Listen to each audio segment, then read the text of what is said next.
Hey everyone, welcome back to Talking Sense. Today we're going to be having a look at a recent decant I picked up, and it's Xerjoff Richwood.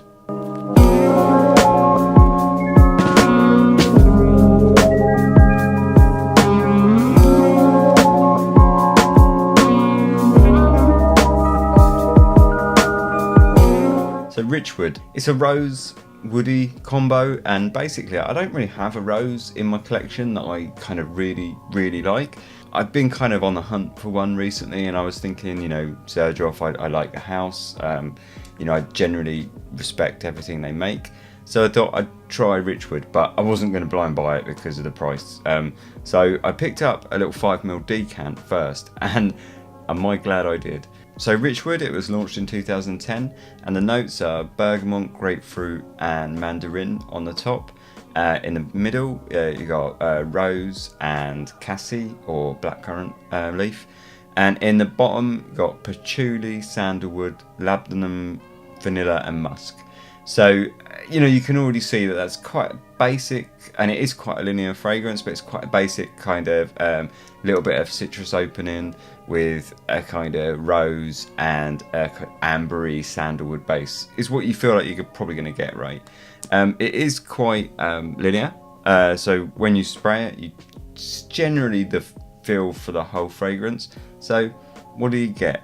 Now this fragrance, for me, to be honest, I did one spray on my wrist there. You don't need much more than that. This is beast mode. This is absolute beast mode. So straight away you're hit with just a huge rose bomb. It's ginormous, and I think if you're really into rose, you're gonna be kind of like made up at this point, because it's just a huge rose, and it's very rich and very beautiful. The rose is quite something.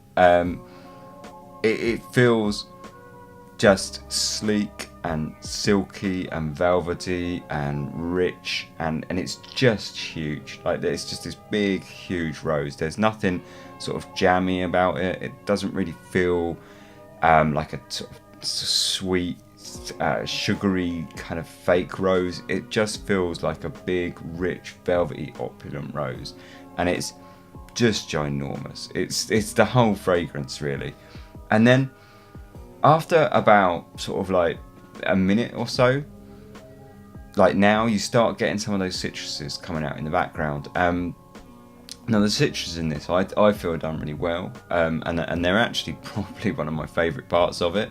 They're never prominent, they're never big in the fragrance, they just sit behind everything else, and I really like that. I really like the way they are there, but they don't make themselves particularly known. They're not sort of parading themselves around. The citruses are just tucked right back in, and they feel like the way they're blended in the fragrance, they're almost not there. They're never prominent, not once, but they're definitely there, and they definitely help the fragrance along to keep it from getting too kind of bogged down in this kind of floral rose kind of, because the rose is so rich in this, and so kind of opulent and big, and velvety, that I think if without those citruses, it's gonna kind of almost just bog right down.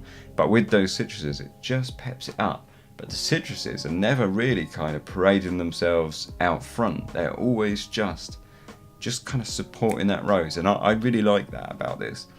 I think they're done really well, and they're probably my favourite part.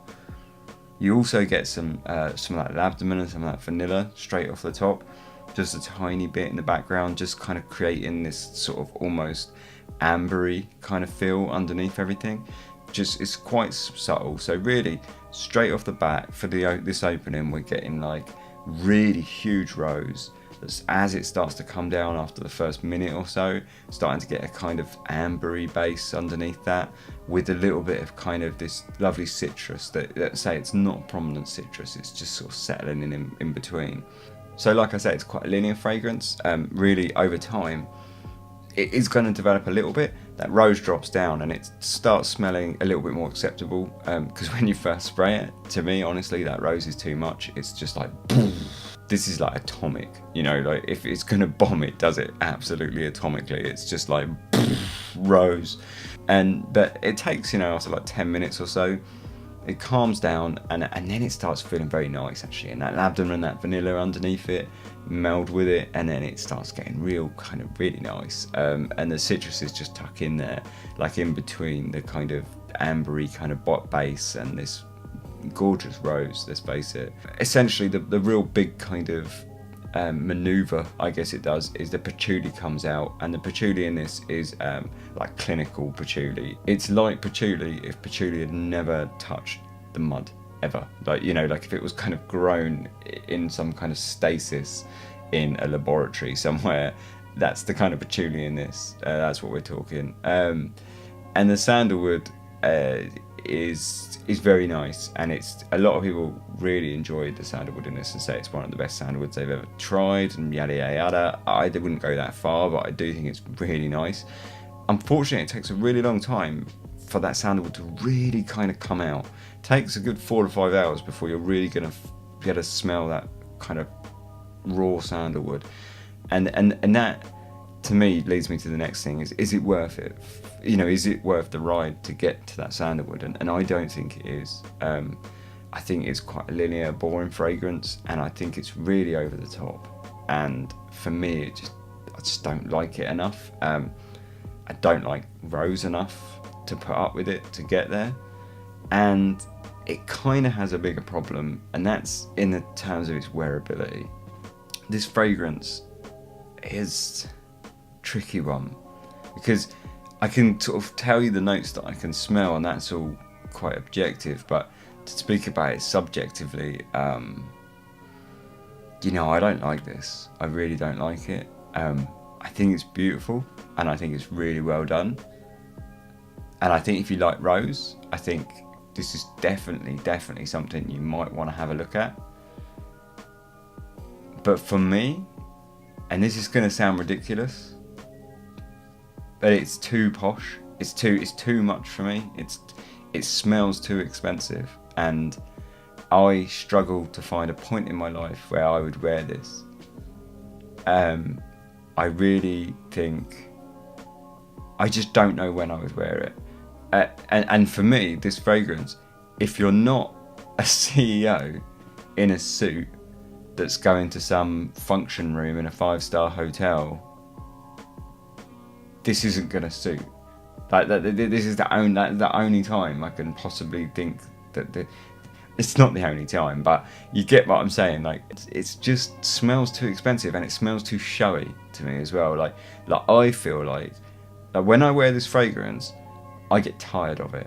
By about hour sort of 4, 5, the fact that I can smell it wears me out. Like I genuinely sit here thinking like, yeah, okay. Like, you know, I've had enough. Like this fragrance, if it was a human, would be that person that turns up in the fast car and the booming stereo and is like, hey guys, you know, just look how much money I've got. It's constantly like, it's so, and a lot of people would find this a positive, you know. It's a confident fragrance, and it's rich, and it smells expensive, and it's classy, and all of these things are potentially great.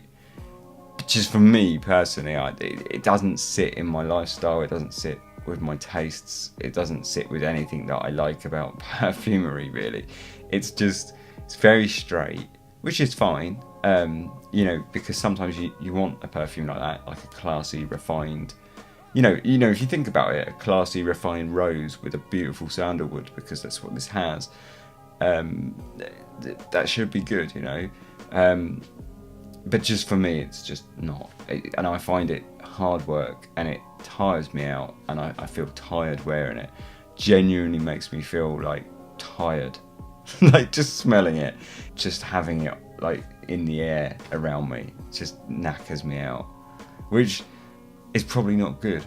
So let's talk about who it's for. You know, in terms of masculine and feminine, I think it's dead unisex. Like, you know, obviously that rose sort of leads itself to sort of being fine for females and males can totally wear it. I don't think the wood make it too kind of masculine and rugged or anything. The sandalwood is really creamy and it's got this kind of ambery musk underneath all that. So I really think anyone can pull it off. I think it's 100% straight down the middle. In times of season, I mean, winter would be interesting for this one. I would, colder weather. I think it's definitely got it's a beast, basically. It's an absolute beast mode. It would like rip through the cold winter wind easily. Like, it would be fine. It would just eat it for breakfast. Summer and stuff would probably be quite cloying in the day, like in the heat of summer, but also I can see it blooming in the summer, perhaps. Like sometimes you get that with something that you feel like if it's a floral, it might kind of cloy in the summer, if with that kind of labdanum vanilla base, but sometimes you get that, it sort of blooms with the florals, so maybe it could work. But I mean, summer evening, I think it would be fine. I think it's pretty versatile in terms of who can wear it and when, but just then outside of that, when we get a little bit more abstract and talk about what kind of situation you'd want to wear it in, for me, this is like, that's where I struggle. Like, I can't find a point in my life where I would want to wear this, even for something posh. Like if I was dressing myself up in a suit and tie, which I do sometimes, and I go to see the orchestra and the opera and stuff like that, and you think, well, that would suit for that, and yeah, it would. But to be honest, even then, it's that to me feels like more of a casual. This is too high for that. Even it's too classy for that. This really, for me, feels like a very, very, very luxury scent, and not luxury in the terms of it's expensive. I mean luxury in the terms of when you could actually get to wear it. Like having it. I would like to own this scent, I guess, but it's too luxury. It would be too much of a luxury in my collection to spend like the retail, which is what, like £300 on this, just to wear it like maybe like once a year. Or twice a year, which is probably all I would ever really wear it. So I feel like it's just so classy, so dressed up. There's very few occasions I can wear this, and the thing is a lot of times I feel like fragrances you can dress them down. With this, I'm not sure you can. I think you could dress it down, and I'm sure it would be fine, and no one's going to be upset. People will probably just tell you smell nice, but just in my mind, like I get a bit kind of funny about that. For me, it's quite a big part of fragrances is picking a fragrance that's going to suit perfectly a situation, and this doesn't suit many situations. So yeah, for me, it's just too luxury, and I feel like it just wears me out. And I actually, as a scent, it's not that good. It's quite dull. It's just the quality and the blend is fantastic, but as an actual scent, it's just rose and sandalwood, and a little bit of patchouli, a little bit of amber. That's it, really. You can find other fragrances that do the same job, but this just does it very expensively and well. But for me, again, is it worth the price? No, I just can't. I just don't think it's that interesting. I would recommend, if you like rose, I would really recommend you give it a go, because I think actually you might really enjoy this. And I can definitely see people disagreeing with this video for sure. Because I think a lot of people, probably if they own the fragrance, they're going to be quite financially invested in it, and that's going to emotionally invest them as well. But B, I think it's quite a nice fragrance. Apart from it being quite down the middle and straight and boring, it's quite a nice fragrance. So I can definitely see people telling me I'm wrong, and that's fine. But yeah, I think if you're into rose, definitely give it. It's probably worth a look. But I wouldn't recommend blind buying it at this price. But otherwise, a very nice fragrance, just a little bit over the top, in my opinion, for most situations and things and people. And really not that interesting. Just kind of, I suppose you could say it's really great at doing what it does, but what it does is quite dull. Yeah. Xerjoff Richwood. There you go. Cheers.